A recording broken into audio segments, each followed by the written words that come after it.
내 이름은 이주인시게요. 인류의 유산인 고문으로 악당을 지옥에 떨어뜨리는 자다. 세상에는 추한 욕망을 채우고자 무고한 목숨을 빼앗는 자들이 있다. 바로 이거지! 불타라! 불타라, 악당이여. 가옥에 불을 질러 쾌락을 느끼는 방어범 등이 그 예다. 그런 악당들을 붙잡아 극한의 고통을 주는 것. 착해지는 모자를 씌워줄게요.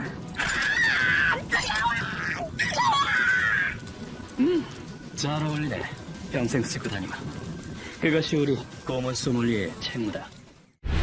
이런 사명을 진 탓에 깊은 한을 지닌 이들이 날 찾아오곤 한다. 거기 앉으시죠.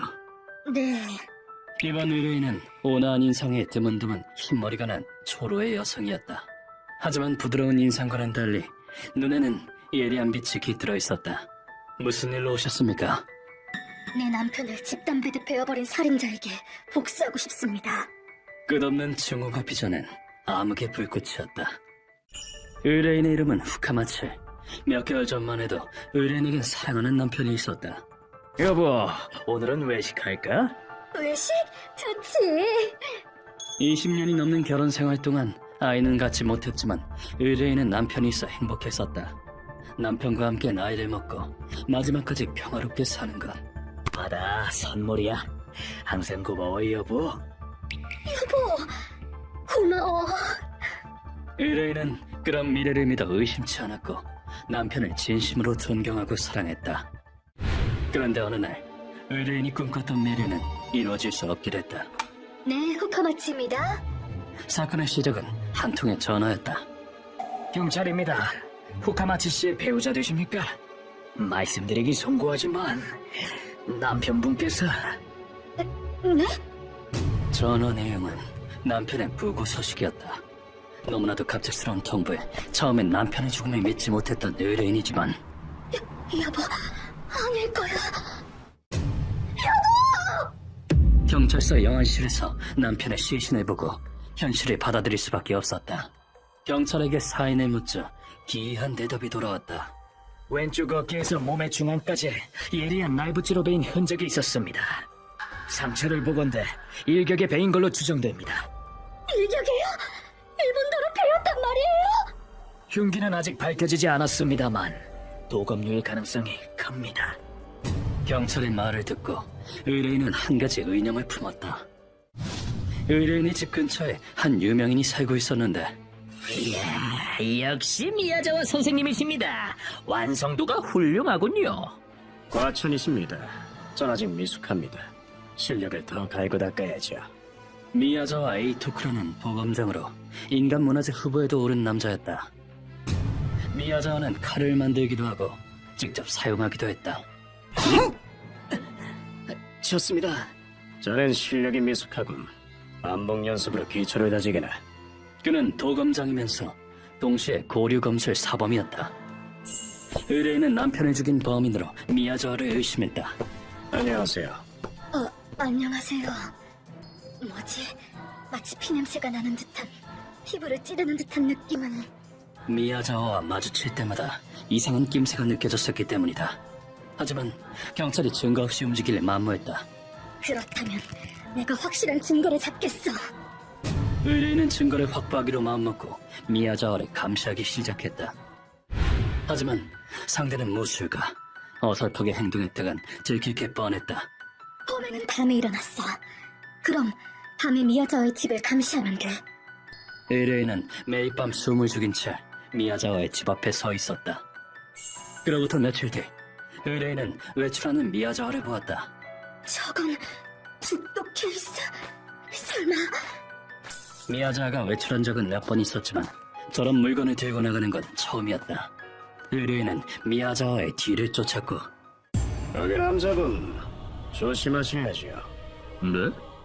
더없이 끔찍한 광경을 목격하고 말았다. 말 그대로 사람이 일도양단되는 순간이었다. 피와 내장 냄새가 주변을 가득 채웠다. 이 인형은 배는 맛이 있군. 맙소사! 검은 사람을 베는 무기. 검술은 살인술. 범술에 통달하려면 사람을 배워야 한다는 소리지. 현장은 참혹하기 짝이 없었다고 한다. 처음엔 사진이나 영상 증거를 확보할 생각이었지만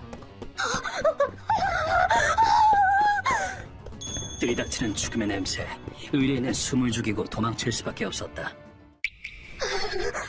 너무 무서워.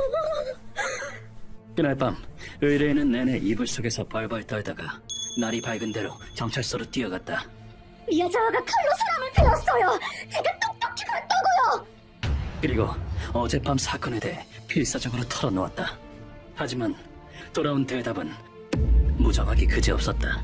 미야자와 씨? 그 인간 문화재요? 에이, 그분이 그럴 리가. 그래요. 경찰의 검수지도까지 와주시는 분인데. 미야자와의 명성과 지역 궁원도가 높아선지 경찰은 의뢰인의 말을 듣고도 코웃음만 쳤다. 경찰의 대응에 실망한 의뢰인은 트라우마로 고통받아야 했다. 아무도 내 말을 믿어주지 않으니 남편의 한은 누가 풀어주나. 참극의 공포로부터 도망치고자 매일 술을 마셨다. 그 얘기 자세히 들려줘. 난 당신을 믿어.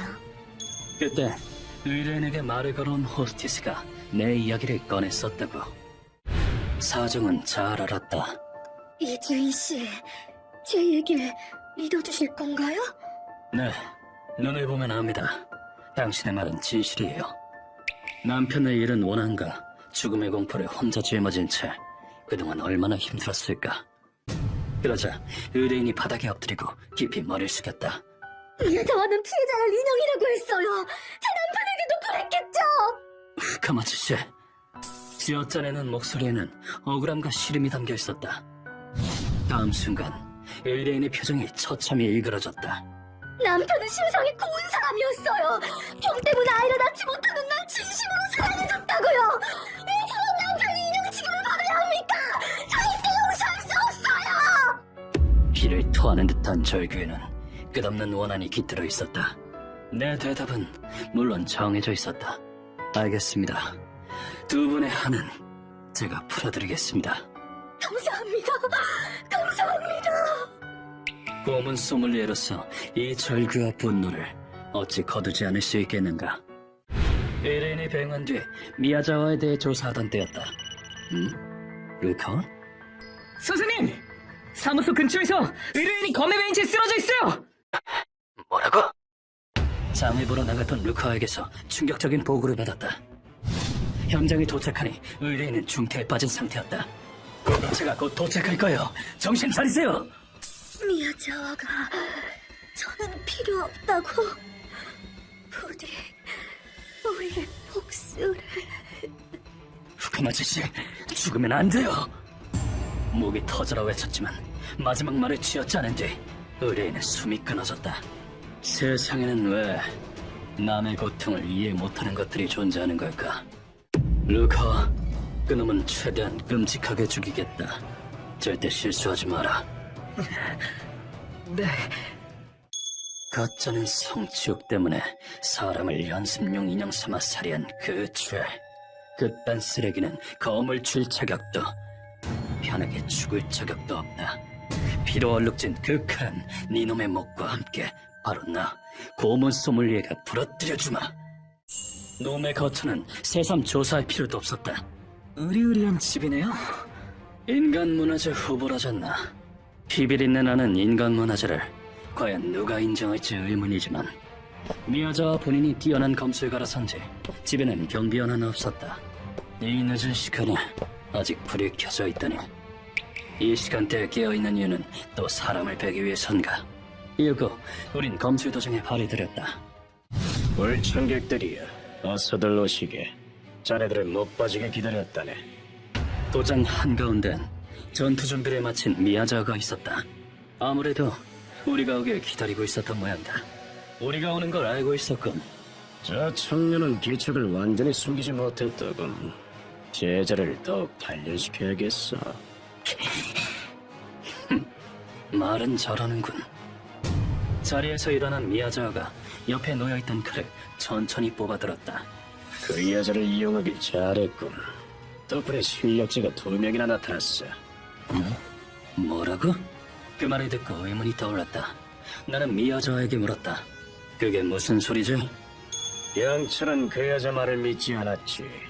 그러니 실력 있는 자기들 내 앞으로 데려올 거라 예상했단 말씀.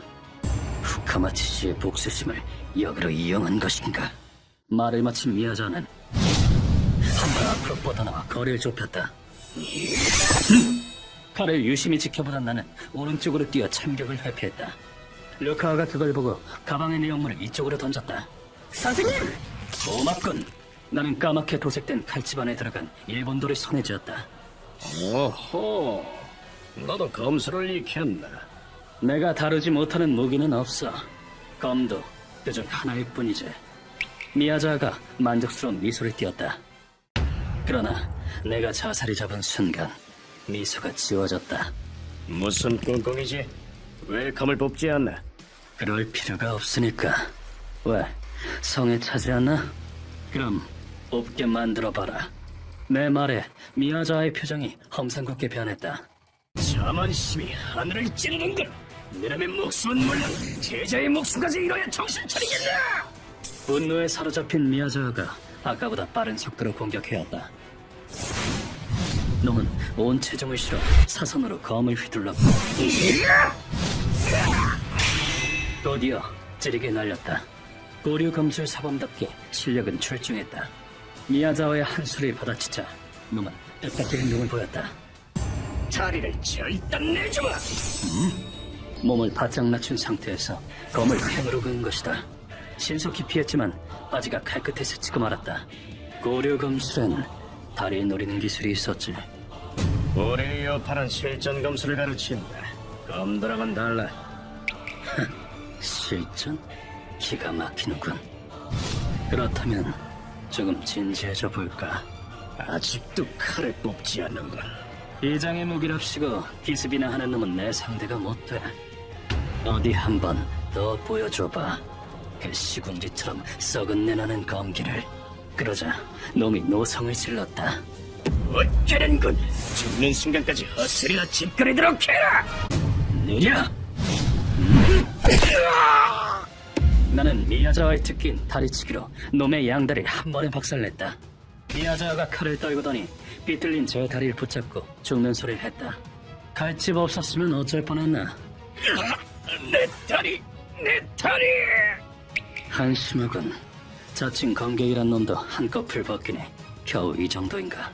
하지만 본 게임은 지금부터다. 우리는 미야자와를 고문실로 옮기고 처형 준비를 마쳤다. 선생님, 준비 다 됐습니다. 그래, 수고했다. 자, 시대착오적인 검객을 깨울 시간이다. 옆에 놓여있던 물총을 들고 놈의 얼굴에 조준한 뒤 방아쇠를 당겼다. 빵빵빵. 물총엔 뜨거운 물이 장전돼 있다. 안 일어나건 못 베길 것이다. 눈을 뜬 미야자가 주변을 둘러보더니 공포에 질린 얼굴로 소리 질렀다. 뭐 하는 짓이냐? 나는 장차 인간 무라지가 될 몸이다.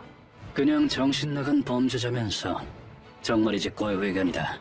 어딜 봐서 인간 문화직감이란 건지. 놈이 어떤 추태를 부리건 관심 없다. 오늘도 나는 이 질문을 던진다. 넌 욕심에 눈이 멀어 무고한 사람을 죽였다. 유족과 피해자에게 미안하단 생각은 안 드나? 과연 어떤 대답이 튀어나올 것인가? 하지만 놈은 개소리만 늘어놓을 뿐이었다. 그건 내가 도공의 경지에 오르기 위해 필요한 희생이었어. 뭐라고? 감히 진가는 사람을 배워야만 알 수 있다. 내 작품을 위해 희생된 걸 영광으로 알아야지. 그걸 영광스럽게 여길 자가 누가 있단 말인가? 나는 들을 가치도 없었다. 이런 쓰레기 같으니 열탕 소독을 해야겠군. 루카, 준비는? 네, 다 됐습니다. 내 지시에 루카가 바닥에 레버를 당겼다. 그러자 공중에 매달려 있던 미야자가 순식간에 가마솥 안으로 떨어졌다. 가마솥 안에서 놈의 고통스러운 비명이 울려 퍼졌다. 이번에 내가 고른 고문은 펜형으로 뜨거운 물로 채운 거대한 가마솥에 죄인을 빠뜨려 죽이는 처형법이다. 고대 중국에선 팽자라 불리며 일본 아즈치 모모야마 시대의 도적인 이시카와 구에몬도 이 방법으로 죽었다. 죄인은 가마솥에서 삶아지면서 피부를 시작해 온몸에 화상을 입게 된다.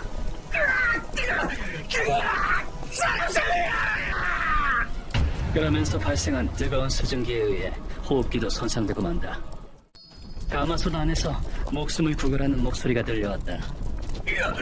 용서해주세요. 돈이라면 드릴 테니까. 이제 와서 돈 얘기나 꺼내더니 이 얼마나 추악한 남자인가. 이봐, 내 대답은 물론 정해져 있었다. 나도 이 구문은 처음이거든. 너로 연습 좀 해야겠다. 고문의 경지에 오르기 위해 희생되는 거니까 영광으로 여기려고. 네가 한 말이니 불만은 없겠지. 그 뒤로 몇 분을 더 삼자 미야자의 목소리는 영영 들리지 않게 됐다. 이로써 이번 의뢰도 막을 내렸다. 끝났습니다, 카마치 씨. 내 행위가 법을 어기는 악행인 건 안다. 하지만 희생자들이 조금이나마 안식을 얻을 수 있다면 나는 악행도 서슴지 않겠다.